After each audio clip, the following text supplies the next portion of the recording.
para menteri dan pejabat lain yang terkait dengan penyiapan Natal dan Tahun Baru yang sebentar lagi kita akan song-song bersama.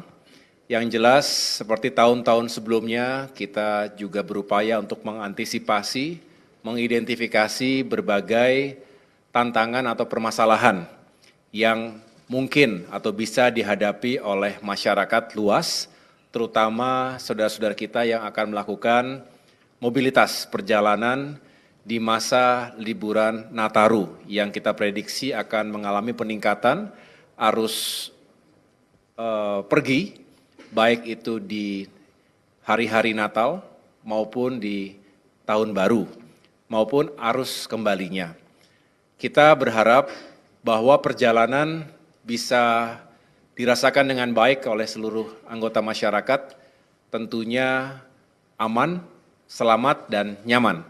Oleh karena itu, tadi Bapak Presiden Prabowo menyampaikan dan menekankan kepada kita semua agar masing-masing kementerian dan stakeholder yang memang bertanggung jawab pada isu kelancaran, keselamatan, dan keamanan Nataru, terutama juga diantaranya untuk meyakinkan agar saudara-saudara kita yang merayakan Natal ini bisa beribadah dengan baik dan merasa aman dan nyaman.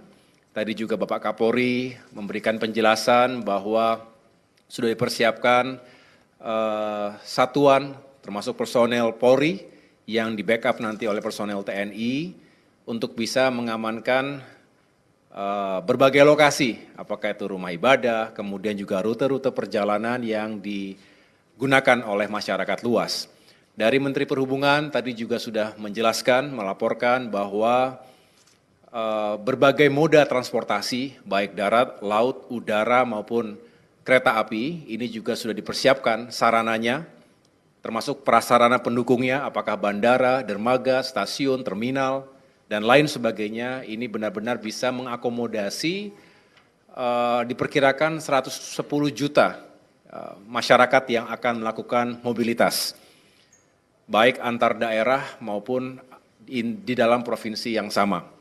Ini juga akan terus kita kawal, kita monitor melalui command center, posko atau posko yang digelar di berbagai titik yang memiliki kerawanan atau kerentanan terhadap situasi yang membuat traffic itu perlu dikontrol lebih baik lagi. Karena nanti diprediksi ada beberapa titik kemacetan misalnya, apakah karena memang itu rute klasik yang memang harus dipersiapkan, tetapi juga di samping itu kita juga mengantisipasi jika ada cuaca yang kurang baik. Ini biasanya terjadi mungkin di laut, ya, sehingga misalnya di Merak itu harus diantisipasi kalau terjadi cuaca yang kurang baik, terjadi delay penyeberangan kapal, maka harus diantisipasi dengan titik-titik istirahat, titik-titik standby terlebih dahulu dengan mekanisme yang dijalankan secara bersama-sama melalui satgas yang dibentuk. Dari sisi pekerjaan umum, tentu kita ingin meyakinkan agar fasilitas infrastruktur dasar termasuk jalan-jalan tol, jalan raya antar provinsi, jalan nasional, dan lain sebagainya itu juga benar-benar berfungsi dengan baik. Tadi Bapak Presiden bertanya apakah yang rusak-rusak itu sudah ditangani dan Menteri PU sudah menjawab bahwa masih terus dikerjakan, saya ulangi, sudah dilupayakan yang terbaik dan mudah-mudahan tidak ada kendala-kendala yang terlalu berarti, termasuk meyakinkan agar benar-benar para pengguna itu bisa bertransportasi dengan aman dan nyaman. Demikian yang dapat saya jelaskan, selebihnya di luar dari koordinasi Kemenko Infrastruktur dan Pembangunan Kewilayahan, tadi juga dicek bagaimana BBM, ketersediaan BBM selama Nataru ini. Tadi Menteri SDM juga menjelaskan secara umum sudah siap dan tentu akan terus diantisipasi hal-hal yang mungkin terjadi terkait dengan ketersediaan bahan bakar dan juga listrik, suplai listrik agar sekali lagi ketika ada demand yang tinggi, semuanya tetap terjaga dengan baik. Dari sektor perdagangan juga tadi dijelaskan untuk harga-harga bahan pokok diharapkan juga tetap stabil. Demikian yang dapat saya sampaikan terkait dengan hasil ratas terkait dengan Nataru tadi.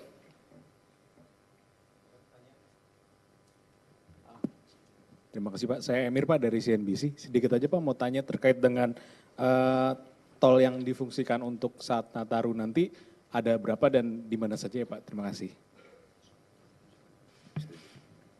Nanti bisa dijelaskan lebih lanjut. Yang jelas kita mempersiapkan berbagai ruas jalan tol, termasuk juga kita ingin memastikan manajemen rekayasa lalu lintas untuk mengantisipasi kemacetan yang mungkin terjadi. Ini bisa saya jelaskan secara singkat, nanti mungkin kesempatan berikutnya bisa dijelaskan oleh Menteri PU. Jadi jalan tol di Pulau Jawa yang operasional itu sepanjang 1.830 km. Kemudian ada beberapa, saya ulangi, tempat istirahat dan pelayanan yang dipersiapkan itu ada 90 secara keseluruhan dan 422 gerbang tol beroperasi. Kemudian untuk mendukung kelancaran libur Natal dan Tahun Baru, yang dilakukan antara lain, yang pertama penambahan ruas tol beroperasi sepanjang 47,6 km di Pulau Jawa. Ini ada beberapa keterangannya, apakah yang di Cimanggis Cibitung, Cibitung Cilincing, Solo Yogyakarta, Serpong Balaraja, dan lain sebagainya. Kemudian ada juga yang sifatnya fungsional, jalan tol fungsional sementara. Nah ini kebetulan nanti malam kan saya akan bersama Bapak Menhub mencoba trek direct train dari Jakarta ke Yogyakarta. Kemudian keesokan harinya saya juga akan melakukan pemeriksaan bersama Menteri PU di segmen jalan tol fungsional khususnya yang menghubungkan Klaten dengan Prambanan, kurang lebih 8,6 km.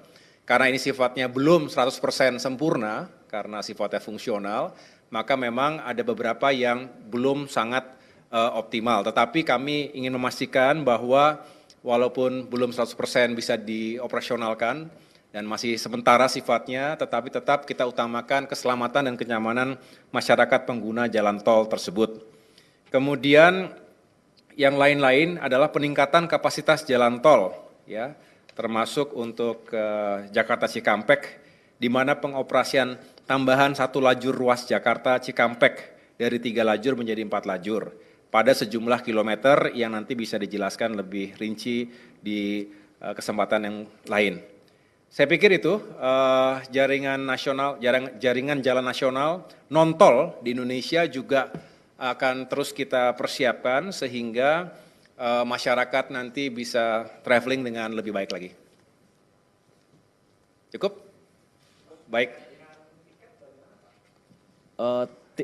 Tarif perjalanan transportasi umum selain pesawat, apakah ada juga yang bisa diturunkan atau seperti apa skema untuk biaya perjalanan masyarakat nanti? Terima kasih. Ya, terkait tiket, memang beberapa saat yang lalu sudah diumumkan juga kepada publik atas upaya yang dilakukan oleh Kementerian Perhubungan dan berbagai stakeholder lainnya, karena terkait dengan tiket pesawat misalnya, ada elemen aftur yang berpengaruh secara signifikan, kemudian juga penurunan jasa ke bandar udaraan, baik yang ditanggung oleh passenger, oleh consumer, maupun oleh maskapai, termasuk jasa pengelola bandara di berbagai tempat. Dan yang terakhir tentunya terkait dengan fuel surcharge. Jadi kita bisa menurunkan kurang lebih average itu 10% untuk tiket pesawat. Sedangkan yang lain-lain saya dengar tadi untuk kereta api, untuk direct train itu bisa mendapatkan pemotongan 50%. Inilah yang sedang terus diuji. Beberapa hari yang lalu sudah diuji Jakarta Semarang, dan nanti malam saya akan ikut Jakarta Yogyakarta. Mudah-mudahan juga bisa membantu masyarakat yang akan menggunakan kereta api dari Jakarta ke 2 provinsi tersebut. Baik.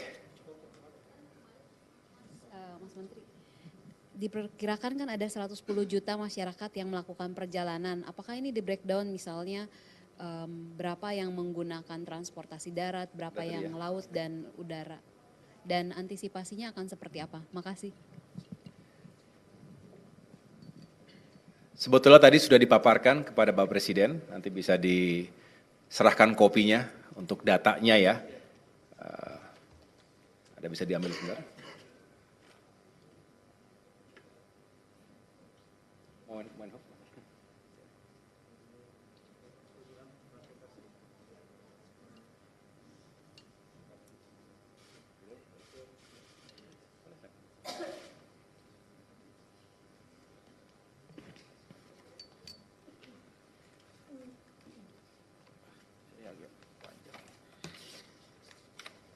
Baik, saya coba menjelaskan.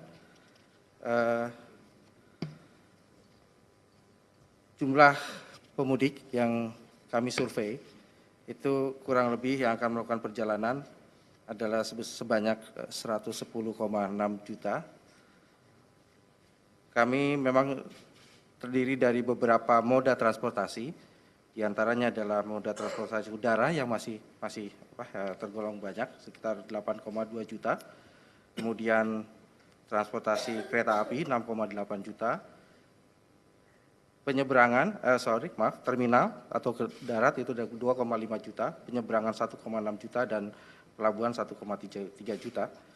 Untuk detailnya nanti akan kami sampaikan juga kepada media mengenai jumlah yang akan digunakan oleh para,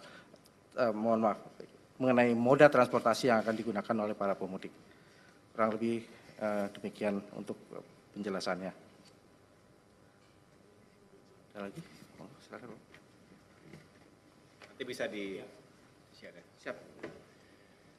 Cukup ya, Bapak Ibu sekalian? Sedikit menambahkan aja Pak, tadi Bapak kan sudah menjelaskan soal adanya stimulus di bidang udara ya Pak, transportasi udara dan kereta gitu. Kalau untuk transportasi lain seperti di sektor transportasi laut misalnya penyeberangan feri dan perjalanan di jalan tol gitu, atau itu juga apakah akan ada stimulus serupa Pak gitu? Masih harga yang sama ya.